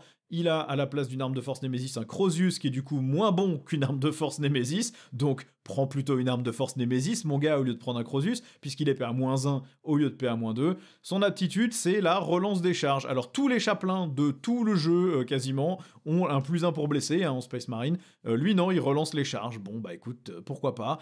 Des paladins qui relancent les charges, ça peut être intéressant, mais vous pouvez aussi sinon juste leur mettre des personnages qui rajoutent plus de volume de dégâts, ou des touches fatales, ou des stratagèmes pour au moins 1 CP, donc la concurrence est quand même rude dans vos packs de Terminator et de Paladin. La relance des charges, je sais pas si c'est ce que vous avez envie d'aller chercher absolument, même si il y a des cas où c'est quand même très utile, surtout quand vous arrivez en FEP à 9 et que vous essayez de charger à 9, avoir une petite relance, c'est quand même pas dégueu. Donc je suis peut-être un peu critique, c'est peut-être pas si mal que ça. Une fois par bataille, il peut aussi dé-battle shock une unité, donc désébranler une unité au début de n'importe quelle phase. Ça vous permet pas de garder vos objectifs puisque vous désébranleriez au début de la phase de move du coup, mais ça peut quand même être intéressant pour continuer à vous cibler avec des stratagèmes. On passe maintenant à l'escouade Strike, donc eux ils ont bien le mot-clé Scout 6, sauf que personne qui peut les rejoindre ne gagne Scout 6, donc ça serait quand même bien que ça soit faqué pour qu'ils soit ils donnent Scout 6 à un personnage, soit certains personnages gagnent Scout 6 s'ils les rejoignent, parce que sinon c'est quand même gâché, on n'a jamais envie de leur mettre de perso, parce que l'aptitude Scout elle est quand même vraiment bien dans le jeu. Leur capacité, c'est sticky objectif. En gros, s'ils sont apportés dans l'objectif à votre phase de commandement et qu'ils le contrôlent, ça reste à vous jusqu'à ce que l'adversaire ne vous le reprenne. Comme d'hab, ils sont équipés de Stormbolter et d'armes de force Nemesis, donc 3 attaques, force 6, PA-2, dégâts 2. Et vous pouvez avoir, par tranche de 5 figurines, une arme de tir, mais qui remplace aussi l'arme de force. Donc soit un incinérateur qui a un lance-flamme lourd, force 6, PA-1, dégâts 1, soit un Silencer, 6 attaques, force 5, PA0, dégâts 1, mais touche soutenue précision, soit un Psycanon, force 8, PA-1, dégâts 2, avec 3 attaques, probablement plutôt le Psycanon dans ce genre d'unité, à mon sens. C'est pas un mauvais pack. En prix codex, ils sont à 120 points les 5, 240 points les 10. Alors, c'est cher, mais en même temps, ça tape fort, et Scout, c'est pas mal. Donc, je pense que c'est toujours une bonne unité. Ils sont ligne, ils sont au C2, ils ont grenade, ils sont psyker, donc ciblables par quasiment tous vos stratagèmes. Donc, je les trouve toujours intéressants, ceux-là. La capacité d'avoir du Scout, c'est bien. Est-ce qu'on les joue pas plutôt par 5 pour aller scouter et prendre les objectifs dès le tour 1 et obliger l'adversaire à s'engager pour pouvoir ensuite vous les atteindre avec vos paladins, vos némésis, etc. Plutôt que par pack de 10. À mon avis, on les joue plutôt en 2 packs de 5 qui foncent sur les objectifs du No Man's Land si vous êtes joueur 1, parce que mouvement de 6 plus 6 pouces de move, dans la plupart des cas, ça vous permet d'y aller sans trop de problèmes. Et puis dans certains détachements, si l'adversaire s'approche trop près, vous pouvez toujours vous barrer et du coup éviter de vous faire choper bêtement si jamais vous voulez vraiment pas les perdre, vous n'avez pas de contre-attaque perdu. Je pense qu'ils sont intéressants. On a ensuite les squads de paladins. Alors, ils peuvent être joués par 4, 5, 8 ou 10. Par 4, ils sont à 190 points dans le prix codex, par 5 à 225, par 8 à 375 et par 10 à 480 points. Maintenant, c'est quand même des profils qui rigolent pas trop. C'est du profil de Terminator, donc pas beaucoup plus tanky que des Terminators génériques. Ils ont le mot-clé grenade, quand même, ce qui est sympa. Et leur capacité, c'est plus 1 dégât aux armes de mêlée quand ils ont fait un mouvement de charge, enfin quand ils ont chargé. Donc ça veut dire que leurs armes de force Némésis passent en 4 attaques, touche à 2, force 6, PA-2, dégâts 3, et ça marche seulement pour les figurines paladins. Ça ne donne pas le plus 1 dégât au personnage qui rejoint l'unité, par contre, ce qui, bon, honnêtement, n'aurait pas vraiment fait de différence, je pense, mais on sait jamais, il y avait peut-être des cas où c'était craqué. Ils ont aussi évidemment des Stormbolters, et par tranche de 5, vous pouvez avoir 2 armes spéciales, Incinérateur, Silencer ou Psycanon. Vous pouvez avoir un Narthekium qui vous permet de ramener une figurine hors personnage par chacune de vos phases de commandement. Donc ça c'est au top, parce que vu le prix des figurines, quand vous en prenez 10, vous êtes à 48 points la figurine. Donc ramener 48 points par tour, au top. Et vous pouvez aussi avoir une bannière qui va les passer au C2, tant que vous avez la bannière, et vous permettre d'avoir une 3e arme de tir supplémentaire. Donc potentiellement 3 psycanons au C2, ramener une figurine par tour, ça peut commencer à faire des packs vraiment difficiles à sortir, ça reste des Terminators, même si c'est que endurance 5 et que l'invulna 4 c'est soumis à craquage, c'est quand même 30 PV avec une très bonne sauvegarde, et si vous tuez pas toute l'unité, il y en a un qui revient, et il y en a un qui revient, et ça fait des petites surprises, donc lui, il est très très bon ce pack. Les personnages en armure Terminator sont potentiellement tous intéressants pour eux, soit l'archiviste si vous voulez les protéger pendant qu'ils avancent sur la table, si vous voulez pas les faire se téléporter et tenter des charges à neuf, soit le chapelain pour tenter des charges à neuf avec relance, soit le capitaine de compagnie ou le grand maître, soit pour touche fatale, soit pour avoir accès à votre petit stratagème gratos. Donc ils prennent bien les persos, c'est un super pack que je pense on va voir dans tous les détachements et dans toutes les armées, que ça soit par 5, par 10, ou même par 4 et par 8, on va les voir jouer, c'est sûr. On a ensuite les squads des Purifiers.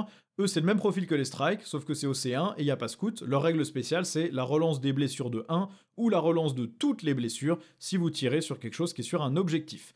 Sachant qu'ils ont le Stormbolter, l'arme de force Némésis, donc aller relancer les blessures au corps à corps, c'est bien, mais en plus ils ont la flamme purificatrice, c'est 1 tir par figurine, touche à 3, force 4, PA-2, dégâts 1, mais ignore le couvert, et anti-infanterie de plus, et évidemment psychique. C'est là que le combo avec Castellancro peut être intéressant. À 250 points, plus 90 points de Castellancro, c'est 340 points le pack, mais vous envoyez quand même 20 tirs qui touchent à 3, et qui vont blesser n'importe quelle infanterie sur 2+, avec de toute façon la relance des 1, donc vous êtes en blesse quasiment automatique sur ces 20 tirs. Donc ça veut dire que si vous n'avez pas de relance de touche du tout, vous allez en passer 14, et ensuite vous allez blesser avec ces 14, et en PA-2, sur des Terminators, vous faites quand même 7 PV, donc vous en tuez 2, juste avec ces petits tirs-là, et c'est sans compter le fait que pour chaque tranche de 5 figurines, vous pouvez avoir 2 armes lourdes, donc ça veut dire que dans l'unité, vous pouvez avoir 4 psycanons, par exemple, qui envoient un peu de pâté. C'est encore une fois une unité qui prend très bien les buffs, elle coûte cher, elle est plutôt là pour faire du dégât, mais dans certains détachements, la relance D1 pour toucher, bon la relance D1 pour blesser leur sert à rien dans le détachement générique, mais la relance D1 pour toucher est vraiment très bien pour eux, donc c'est un pack qui fait du dégât et qui là encore vaut carrément le coup d'être joué à mon sens. À voir le coup en point final évidemment. On a ensuite les squads Interceptor. Alors eux, ils sont prix codex 130 points les 5, 260 points les 10. Eux bougent à 12 pouces, hein, ils ont cette espèce de pack de téléportation. Et en plus, à votre phase de tir, si vous avez tiré et que vous n'êtes pas en portée d'engagement, vous pouvez vous barrer d'encore 6 pouces. Donc vous pouvez sortir d'une ruine, tirer, vous recacher. Leurs armes, c'est des Stormbolters et des armes Nemesis, mais vous pouvez avoir, par tranche de 5 figurines, une arme lourde supplémentaire. Donc eux, même s'ils sont que océans, ils sont plutôt là pour aller faire des secondaires et marquer des points. Ils sont un peu chers en prix codex pour ce rôle. 130 points les 5 pour un profil de marine lambda, ça vole très très vite. L'avantage, c'est que vous pouvez les bouger de 12, tirer sur n'importe quel truc qui est visible, vous n'avez pas besoin de le toucher, pas besoin de faire quoi que ce soit, et vous rebouger de 6 pour vous cacher dans une ruine derrière un mur et aller scorer quelque chose. Si l'ennemi vous charge, faut quand même qu'il soit capable de vous tuer, parce que sinon vous envoyez pour chaque figurine qui reste 3 attaques de force 6 PA- de dégâts 2, ça rigole pas trop, et puis vous avez toujours une petite arme lourde pour aller pinguer quelques dégâts par-ci par-là. Moi, je pense que cela, c'est par pack de 5 pour faire des actions. Je pense que c'est votre unité à action du codex. Maintenant, elle est chère pour une unité à action. 130 points, les 5 Marines, c'est rude. On a ensuite les squads de Purgation à 125 points les 5, 250 points les 10. Là encore, océan, pas de scout comme les strikes. Cela dit, leur règle spéciale, c'est quand vous touchez une unité ennemie avec vos tirs, sauf monstres et véhicules, vous enlevez 2 à leur mouvement et vous enlevez 2 à leur jet de charge. Ce qui fait que c'est une unité qui peut être extrêmement pénible parce que vous avez quand même la capacité de leur mettre des armes qui tirent à 24 pouces, vous avez besoin qu'une seule de ces armes est touchée, donc vous leur mettez un psy-canon ou un silencer, vous pouvez quand même en avoir 4 dans l'unité, quel que soit le nombre de figurines. Hein. Donc là c'est pareil, le coût en points va probablement être révisé parce qu'il n'y a aucune raison que cette escouade coûte le double du prix si vous en prenez 10, alors que vous avez le même nombre d'armes lourdes. Hein. Vous allez les jouer par 5 avec 4 armes lourdes, donc 4 psy-canons par exemple, ou 4 silencers si vous voulez tenter la précision et la masse de touches soutenues sur de la petite infanterie, ou 4 incinérateurs si vous voulez placer un truc en tir en état d'alerte et dégommer les trucs, et ensuite l'adversaire va pas pouvoir vous charger. Je pense que cela c'est de toute façon systématiquement par pack de 5, puisque le pack de 10 vous rajoute juste des PV ablatifs, alors il vous rajoute aussi du dégât au corps à corps, mais vous payez le prix des armes lourdes, et donc il n'y a pas de raison que ça soit le double du prix, sachant qu'en plus vous pinguez pas plus votre règle de moins de move, moins de charge. Donc à mon avis, des packs de 5, vous les téléportez, vous cramez tout à 12 pouces avec des lance-flammes, ou vous avoignez des trucs un peu plus loin avec des psy-canons ou des silencers, vous réduisez la portée de charge, comme ça c'est vous qui vous gardez la charge pour le reste de vos unités. Je pense que celle-là, elle vaut carrément le coup aussi. Ensuite, on a l'escouade Terminator de Confrérie. Alors en prix codex, elle est à 170 points les 4, 200 points les 5, 330 points les 8, 420 points les 10. Leur règle spéciale, c'est d'augmenter la PA à chaque fois qu'ils attaquent une cible, hors monstre et véhicule. Ce qui veut dire que leurs armes de force passent en PA-3, dégâts 2. Ils ont la capacité d'avoir un Artecium aussi pour ramener une figurine à chacune de vos phases de co. Ils ont la bannière pour avoir OC3 sur les Terminators, puisqu'ils sont OC2 de base, ce qui veut dire que même un pack de 5 avec la bannière est OC15 sur un objectif, et à chaque fois que vous ramenez une figurine de plus tant que vous avez la bannière, vous remettez 3 d'OC de plus.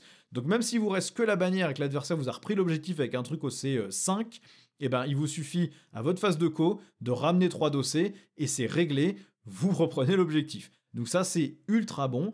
Et après, ils ont toujours les Stormbolters. Par tranche de 5, vous pouvez avoir une arme lourde, et celui qui porte la bannière peut aussi avoir une arme lourde. Donc en gros, vous avez une arme lourde de moins que les paladins, mais en échange, par tranche de 5, mais en échange, vous êtes OC2, et en plus, vous vous retrouvez avec les mêmes règles de récupération de bonhomme, et vous augmentez la PA au lieu d'augmenter les dégâts, ce qui, en fonction de la cible, peut servir.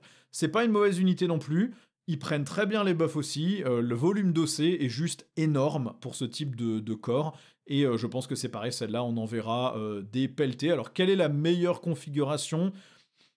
Peut-être que des packs de 5 suffisent pour eux, des packs de 5 avec bannière, et du coup 2 armes spéciales, un qui pour le porteur de la bannière et un pour un Terminator lambda. Et puis les paladins, là, vous les stackez à mort avec les armes spéciales, puisque par tranche de 5, ils peuvent en prendre 2, donc vous avez 5 armes spéciales dans l'unité. Je pense que ça fonctionne bien, plutôt par pack de 5 pour les Terminators, mais à mon avis, le pack de 10 est très jouable, juste pour dire, bah, je me mets sur un objo, j'ai 20 dossés, enfin j'ai 30 dossés avec la bannière, sur des profils à 3 PV chacun, en un Vulna 4, viens me chercher. Ça peut aussi très bien fonctionner, mais c'est 420 points d'armée. On passe ensuite au Dreadnought Vénérable qui va coûter 140 points. C'est un profil vieux Dreadnought, donc mouvement de 8, endurance 9, sauvegarde à 2, 8 PV, commandement 6, OC 3. Il a Deadly Demise 1 si jamais il explose. Il peut quand même frapper en profondeur. Et à votre phase de tir, après que vous ayez touché une unité, vous pouvez lui mettre un -1 pour toucher, ce qui, bon, ok, pourquoi pas. J'avais beaucoup de dédain pour cette règle, mais depuis que j'ai commencé à jouer des suppresseurs dans mon armée Deathwatch et qu'il y a des trucs qui touchaient à 4 qui passent en touche à 5, des trucs qui touchaient à 3 qui passent en touche à 4, et bah finalement je me dis que c'est pas si mal quand même d'aller pinguer ça sur une unité un peu cruciale. Bon, le problème de ce truc, c'est que son arme de tir, ça va évidemment être le canon laser jumelé, sauf que c'est un tir, force 12, PA-3, dégâts d 6+1, donc vous ne tuerez jamais le véhicule sur lequel vous tirez, puisque bah, il a forcément plus de PV. Donc certes, vous lui mettez -1 pour toucher, mais vous êtes quand même pas dur à sortir, donc à la riposte, il vous dégomme, et c'est fini. Je ne lui trouve pas beaucoup d'intérêt. Le canon d'assaut, c'est 100 PA, même avec des wounds, il est pas très intéressant. Le canon plasma avec seulement des 3 tirs, c'est pas stable, même avec Blast en force 8, PA-3, dégâts 3. Je le trouve pas terrible, celui-là. Je suis pas vraiment convaincu par le Dreadnought Vénérable. Bon, vous avez quand même ensuite le chevalier, le cuirassier Nemesis à 205 points prix codex, c'est 13 PV, sauvegarde à 2, un Vulna 4, endurance 8, mouvement de 8, il a frappe en profondeur, et il peut tirer et charger quand il a avancé ou qu'il s'est replié. Donc lui, il est super mobile, c'est votre variante qui va pouvoir courir partout, dans le détachement correspondant, courir et traverser les murs, et du coup, potentiellement, être capable de vous charger derrière quand même, ce qui est loin d'être ridicule, et en plus, il fera une avance auto de 6 dans ce détachement, donc il va bouger de 14, traverser les murs pour un CP, et vous charger, et en plus, il aura pu tirer parce qu'il va gagner assaut dans ce détachement. Donc il peut être quand même très menaçant. Il est équipé avec des points qu'on va évidemment tout de suite remplacer pour lui mettre soit le grand marteau démon, donc force 14, PA-3, dégâts d 6+1 pour 5 attaques, soit la grande arme de force Nemesis, qui a un profil strike et un profil sweep. Personnellement, je trouve le marteau plutôt plus intéressant à voir. L'épée est quand même pas ridicule non plus, mais le dégât de D6 tout seul sans le +1, pas très stable, surtout sur un profil de force 10. Ça veut dire que potentiellement, il y a des fois, vous tapez des trucs à 2 PV et vous les tuez pas sur une attaque de force 10, PA-2, et ensuite vous avez un sweep, mais qui est que dégâts 1. Donc, à mon sens, le marteau est mieux. Et ensuite, en arme de tir, bah, vous avez le choix, le Silencer Gatling, le lance-flamme lourd à 2 des 6 tirs, ou le psy-canon lourd. Je pense que comme on manque quand même cruellement de force élevée, le psy-canon lourd est intéressant ici. À 205 points, je pense que c'est une très bonne unité. Je pense qu'on en verra là encore dans quasiment toutes les listes.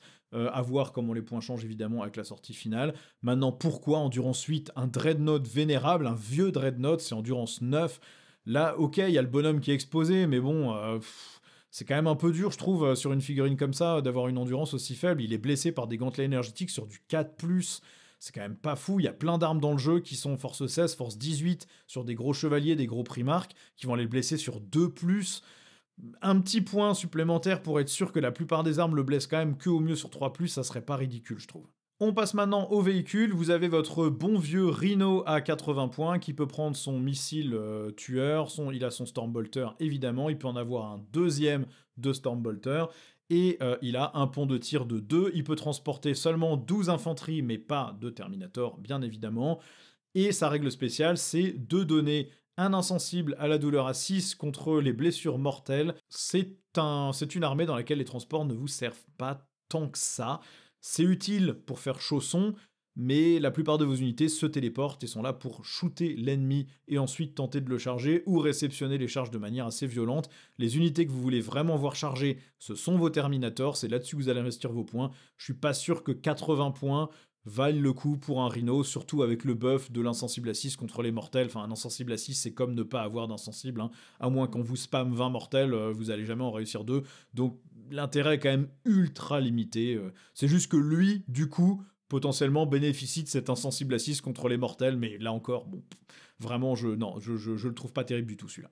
On a ensuite le Razorback à 85 points. Alors, il a par défaut un bolter lourd. Vous allez probablement plutôt lui mettre le canon laser pour avoir un tout petit peu plus de punch potentiel. Il a le missile tracker. Ça paraît ridicule de prendre un Razorback, ça transporte que 6 figurines, mais au final, sa règle est pas mal. C'est-à-dire que toute unité qui a débarqué à ce tour du Razorback, si elle attaque la même cible que le Razorback sur laquelle il vient de tirer, alors vous avez +1 à l'APA. Ça marche au tir, ça marche aussi au corps à corps. Ça veut dire que vous pouvez faire débarquer votre unité, par exemple de purgation, faire sortir votre Razorback, faire sortir votre unité de purgation, le Razorback tire, l'unité de purgation tire, et à +1 PA. Mais vous pouvez aussi mettre une unité qui est là pour aller taper au cac, la faire descendre, exposer le Razorback, tirer, et faire charger votre unité dans le même truc, et elle aura quand même +1 à la PA.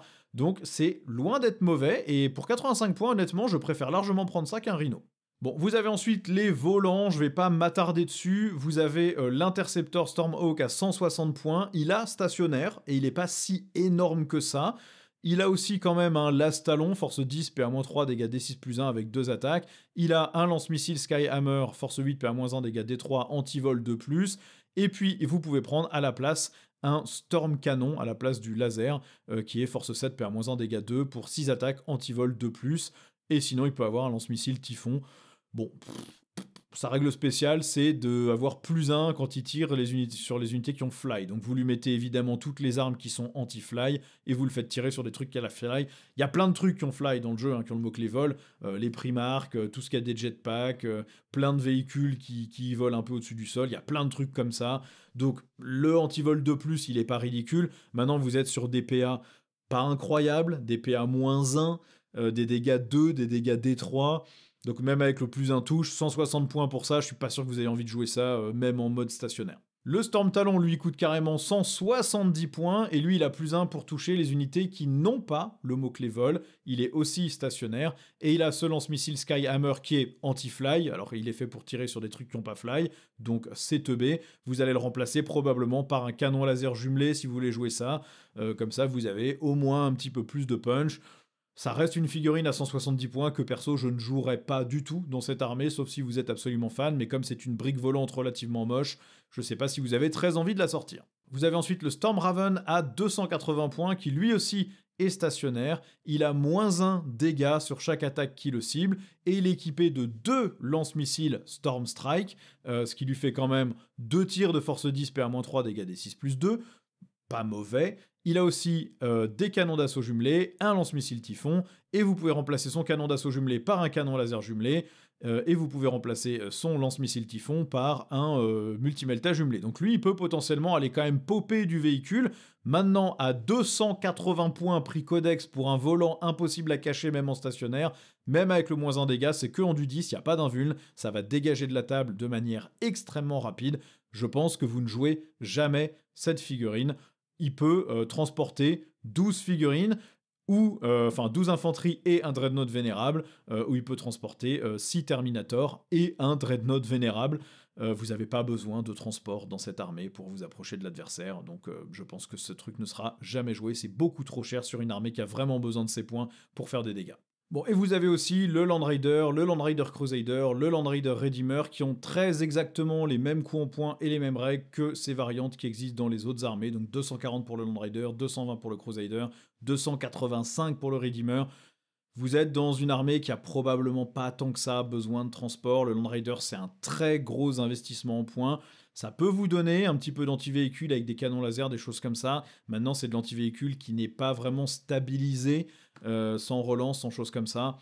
Je suis pas persuadé que vous ayez vraiment envie de jouer des Land Raider. Après, le Redeemer en Overwatch, ça peut être une absolue tannée à affronter.